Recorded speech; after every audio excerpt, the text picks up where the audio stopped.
Happy New Year, and welcome back to Pokepaint, the series where I create new fakemon to populate my fan-made Pokemon region of Trapor.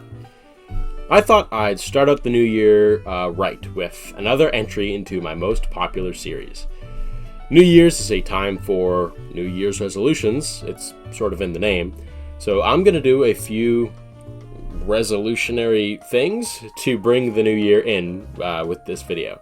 Okay, that didn't really make any sense, but it did when I was coming up with the plan for this video. I have a few redesigns of Pokemon that I would like to do, and a few really cool announcements to make in this video.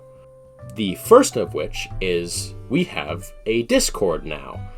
During one of my last streams, someone suggested that I start a Discord for you all so that you had somewhere to chat with each other about the different interests that bring you onto the channel and share your own artwork with me and everyone else.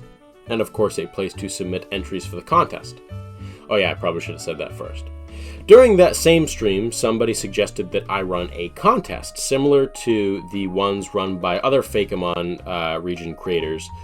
One where you all can have a chance to get your own Pokemon designs into the Trapor Pokedex. I'm sure you all know the rules by now, but here's the rundown if you don't. Between January 1st, so today, and the 31st, you will all have a chance to draw your own Pokemon designs and submit them under the contest tab on the Discord. At the end of the month, I will choose 3 separate lines to become some of my final entries in Trapor's Pokedex. So if you have an idea burning a hole in the back of your head, or maybe have left a suggestion in the comments that I haven't done, this might be your chance to show me why the idea is so great with your interpretation of the Pokemon. Rules and regulations are like this. No art stealing, nothing offensive or overtly sexual. I probably don't have to say that with you guys, but it's, there's always one person. So it's good to be safe. You can do regular Fakemon, regional forms of existing Pokemon, and Mega Evolutions, but just shy away from any legendaries, pseudo-legendaries, or starters for obvious reasons. You can submit pictures of any physical art drawn on paper. In fact, I encourage it if it's your preferred medium, but make sure that it's a clear picture so that I can see it. Submit your tag or name so that I can credit you, as well as the name of your Pokemon, a Pokedex designation, so Electric Mouse Pokemon, the Pokemon's types, and the Pokedex entry. Don't stress about recreating my style to a T. Do these in your own, as I will redraw them to match the style of Trapor's Pokedex. I say redraw, not redesign, because even though the style will obviously change, I'm going to try to keep them as accurate to the original as possible. I'll be picking 3 Pokemon at the end of this month, as I said, and only 1 design or set of designs from each person. Or in other words, 1 evolutionary line. And of course, have fun. Be creative, and I'm super excited to see what you all come up with.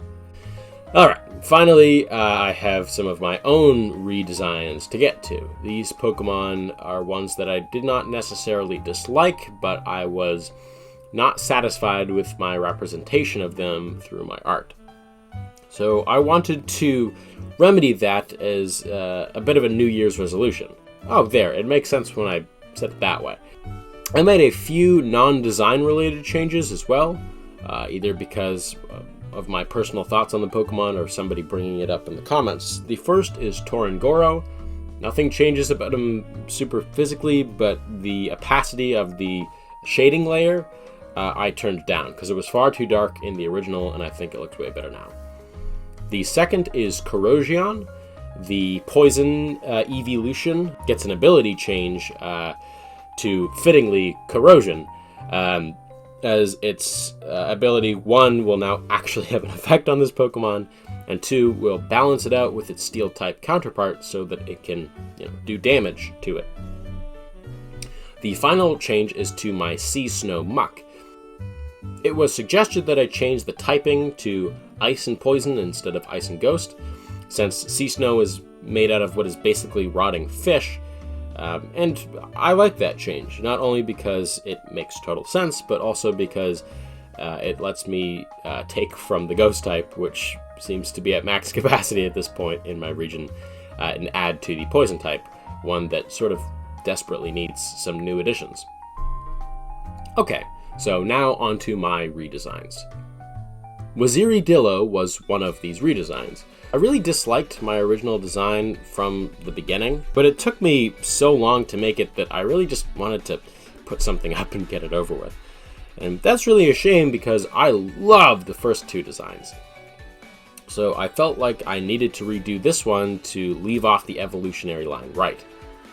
I didn't know this at the time, but fairy armadillos are real animals. I thought that the original commenter was just asking for a really specific fairy type armadillo, which I thought was kind of weird, but it now makes total sense. Even with that said, I accidentally arrived on the exact right color palette, so it all works out.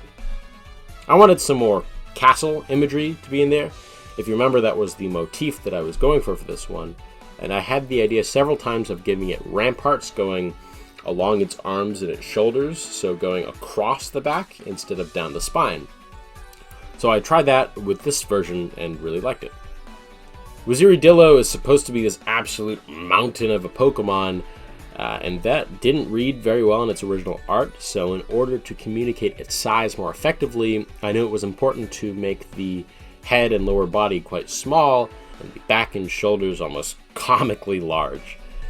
I posed it better as to not hide part of its face like it was in the original, and reintroduced aspects from Armadillo, its previous form, which I absolutely love.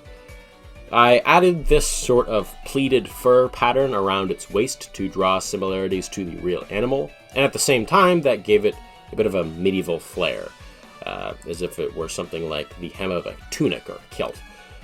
I really like this version, and I think it's a far better way to cap off the first of my pseudo-legendary Pokemon First Report. Waziridello, the Bastilian Pokemon in the evolved form of Armadillo. One of the most powerful Pokemon in Trapore, they can shatter giant boulders by striking them with their ironclad fists. With the shields on their arms, they can form a wall that acts as a protective bunker. But to attack, they must make themselves vulnerable to damage. Probito was the mosquito-inspired Pokemon that I did, and this redesign was a last-minute addition, but that's a good thing as it ended up being one of my favorite reworks. I really like Probito, and its original isn't bad at all, but it sort of suffers a bit from my newness of drawing Pokemon at the time, and also it kind of looks like a first draft.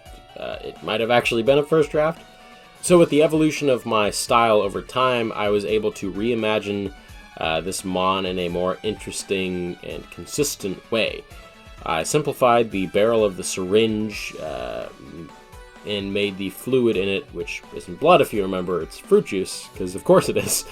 I made it just a little more interesting by giving it some more active movement, as it'd probably be sloshing around in this sort of action pose that it finds itself in.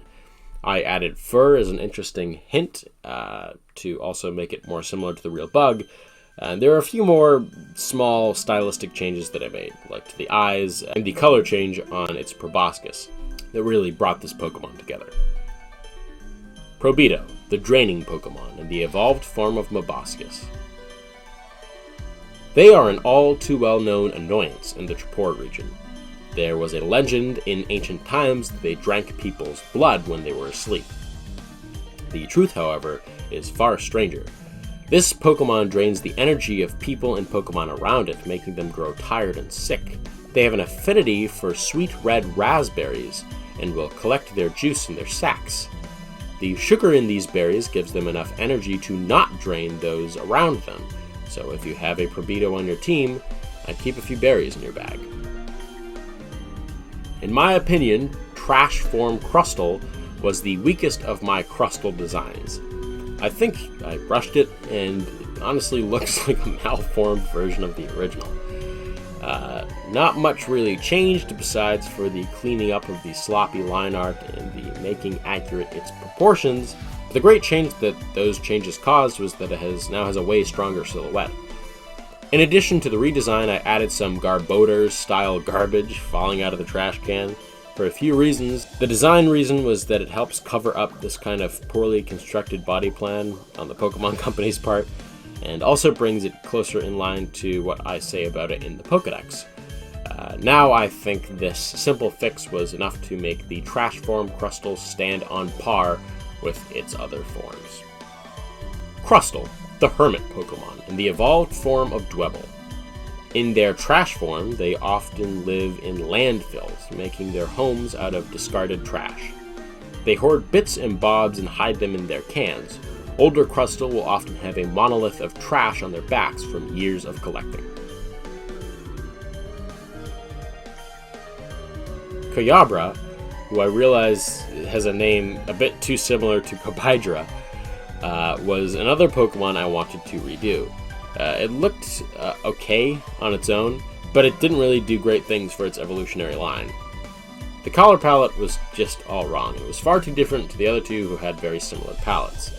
I was going for a hairless, mangy look, so I used a lighter tan to illustrate this loss of hair, but in its final form I introduced this rotting green to the skin, so the lighter tone just felt out of place. So I kept the body plan relatively similar, but gave it colors that are only found in the other two forms. It received a smaller body to keep it similar to Chihuahua, as its quadrupedalness was something that I really liked in the original. And I did my best to keep its starved skin and bones appearance. I accidentally gave it one of those, cringe OC haircuts, but seeing as that's kind of the Pokemon that it is, I'm really happy with that aspect of it. I think this is a good update to the design technically, but just not one of my favorites, even though I love the other two designs. But hey, that's probably a pretty good thing, as I'm not absolutely in love with this design. That means somebody else probably is. And that's after all kind of what Pokemon's all about. Koyabra, the Chupacabra Pokemon and the evolved form of Chihuahua.